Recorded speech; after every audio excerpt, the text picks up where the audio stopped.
OBC बहुजन पार्टीच्या कार्यकर्त्यांना दमदाटी शिवीगाळ केल्याचा प्रकाश शेंडगेंचा आरोप। सहानुभूतीसाठीच काहींकडून कट कारस्थान। शेंडगेंच्या आरोपावर जरांगे पाटलांचं चोख प्रत्युत्तर।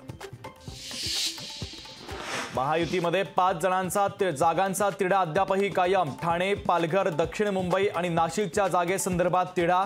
पालघर भाजपला मिळावा यासाठी राष्ट्रीय स्वयंसेवक संघ आग्रही। चंद्रकांत पाटलांच्या तोंडातून खरं निघालं। 80 वर्षाचा नेता दिल्लीला अवघड जातोय। सुप्रिया सुळे यांची सत्ताधाऱ्यांवर टीका। हिम्मत असेल तर मैदानात या, तुमच्या धमक्यांना घाबरत नाही। 4 जून नंतर जनता तुम्हाला बघून घेईल। संजय राऊतांचा अजितदादांना टोला। 2004 मध्ये एनसीपीला मुख्यमंत्री पदाची संधी होती, पण धरणाबद्दलच्या एका वक्तव्यानं माझं वाटोळं झालं। शरद पवारांनी काँग्रेसला मुख्यमंत्री पद द्यायला सांगितलं। अजितदादांची खतखत पुन्हा बाहेर। आरक्षण न मिळाल्यास विधानसभेच्या आखाड्यात उतरणारच। महाराष्ट्रातील सर्व 288 जागा लढणार। जरांगे पाटलांचा इशारा।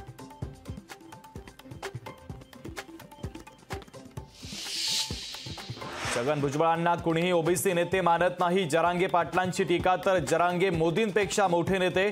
छगन भुजबळांचा जरांगे पाटलांना टोला। सलग दुसऱ्या दिवशी देखील गुजरातमध्ये एटीएसची मोठी कारवाई। गुजरात बंदरातून 602 कोटींचं ड्रग्ज केलं जप्त। ड्रग्ज तस्करांना गुजरात एटीएसनं केली अटक। अरविंद केजरीवालांना निवडणूक आयोगाची नोटीस। आम आदमी पार्टीच्या निवडणुकीच्या प्रचार गीतातील शब्द वगळण्यासाठी पाठवली नोटीस। देशातील महिलांचं मंगळसूत्र 10 वर्षापासून अडचणीत। मोदींच्या चुकीच्या निर्णयांमुळे महिलांना आपली मंगळसूत्र विकावी लागली। संजय राऊतांचा नरेंद्र मोदींवर पुन्हा एकदा हल्ला।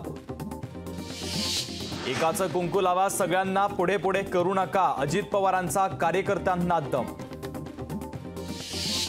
रायगडमध्ये शेतकरी कामगार पक्षाला मोठा धक्का। माणगाव तालुका कृषी उत्पन्न बाजार समितीचे सभापती रमेश मोरेंचा शेकापला रामराम।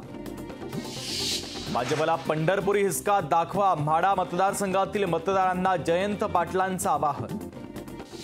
मोदी औरंगजेबासारखे का वागतायत? मोदींच्या अंगात औरंगजेब संचारलाय। संजय राऊतांची मोदींवर जहरी टीका।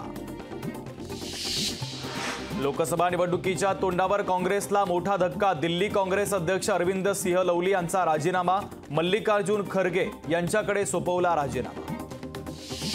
महादेव बेटिंग ॲप प्रकरणी अभिनेता साहिल खानला 1 मे पर्यंत पोलीस कोठडी। तर माझगाव कोर्टानं सुनावली 3 दिवसांची पोलीस कोठडी।